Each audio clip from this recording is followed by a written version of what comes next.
Welcome to this Sunday's Gospel Reflection. I always love going for walks in the open countryside. Contact with nature gives me life, nourishes my soul.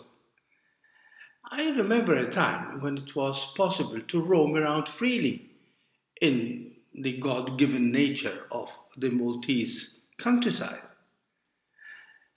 Times have changed. Nowadays, you can hardly step off the car infested, smooth, and tarmac roads without being faced with ominous warning signs littering the countryside marked private property, no entry.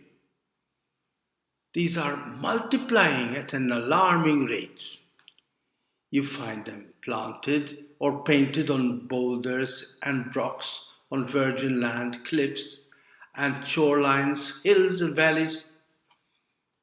Din Lartlitatna Isima is going private. This is not happening just in our countryside and beaches or towns, homes and dwellings. It is happening deep in our hearts. It is happening deep in our way of life. We travel in private cars, entertain ourselves in private clubs. We defend jealously private opinions. Newlyweds are encouraged to keep their money in private, personal accounts because you never know what could happen. It's all about my private body, my career, my happiness, my fulfillment. It's increasingly becoming all about me. Too often, the widening gap and contradictions between our private and our public lives makes us all just like the Pharisees in Jesus' time. Whitewashed tombs, clean, respectable on the outside, but full of corruption on the inside. In today's gospel, Jesus seems to be challenging this split or dichotomy between the private and the public aspects of our lives. These are not two distinct and separate realities as we might be tempted to think. Yes, there is one great reason why we feel the need to separate the private from the public aspect of our life. And you know what that is? It's fear. We are too terrified of revealing who we really are, what we really feel, what we need. We are afraid of others because, as the famous expression goes, if you really knew me, would you still love me? We are terrified of being rejected, ridiculed, or exploited. So we protect ourselves from others who may use us and hurt us rather than love us. We hide behind our strengths, our appearance, our money, power, status. We are terrified of being our real selves. So we rely on our external public image. And so we think that makes it more easy to be accepted by the others. We simply cannot afford to be rejected because we know that we need the others.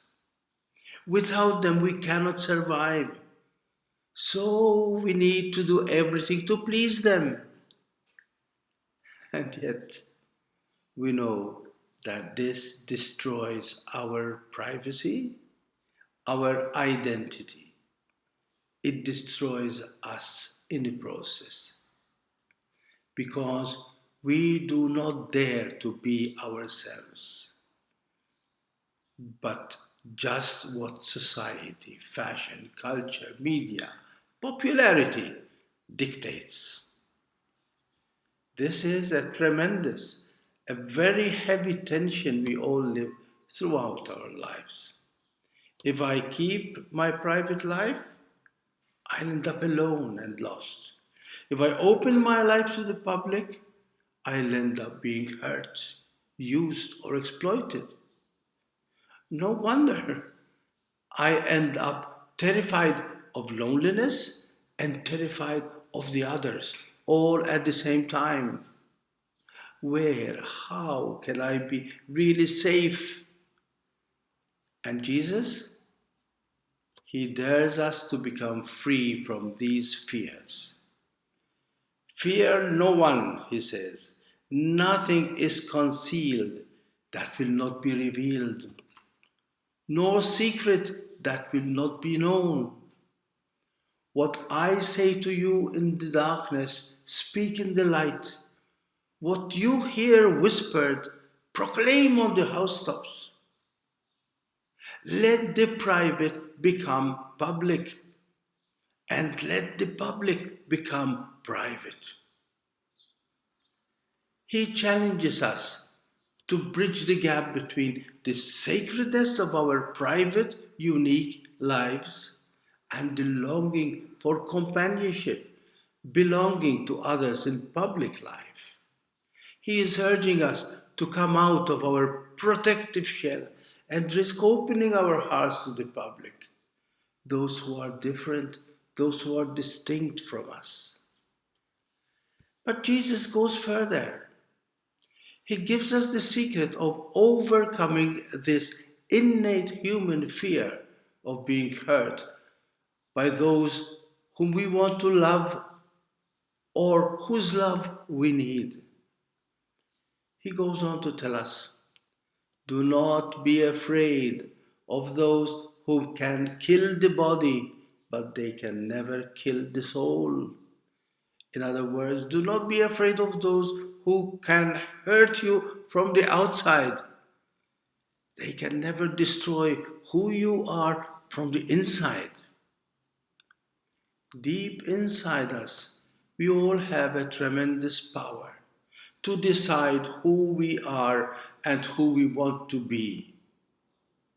Within us, we have a power that is much greater than all the political, financial, scientific, technological, media power of the world. It is the power of knowing that even in our smallness, right in the weakness and our fragility, we are precious. We are unique treasures in God's own eyes. Are not two sparrows so poor and small that they are sold for almost nothing? Says Jesus.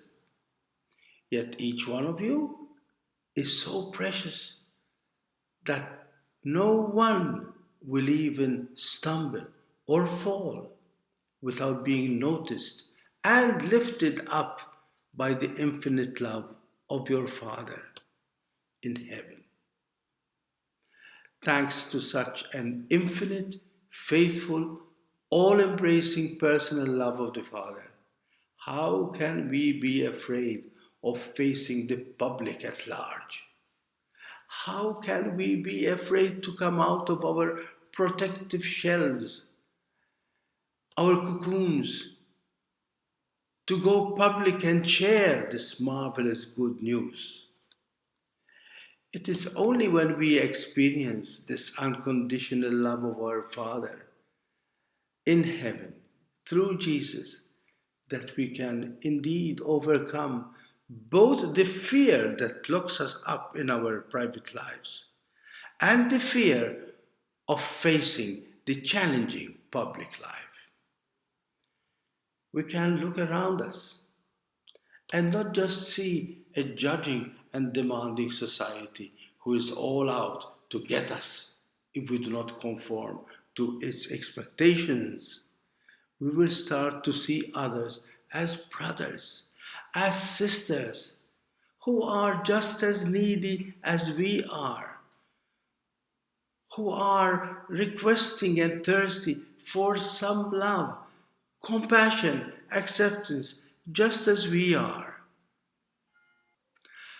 How different would our planet be if we pulled down any private no entry sign from our heart and put up a new welcome, come in sign, just by offering a genuine, simple, and welcoming smile to the person in front of us? Thank you, and God bless you.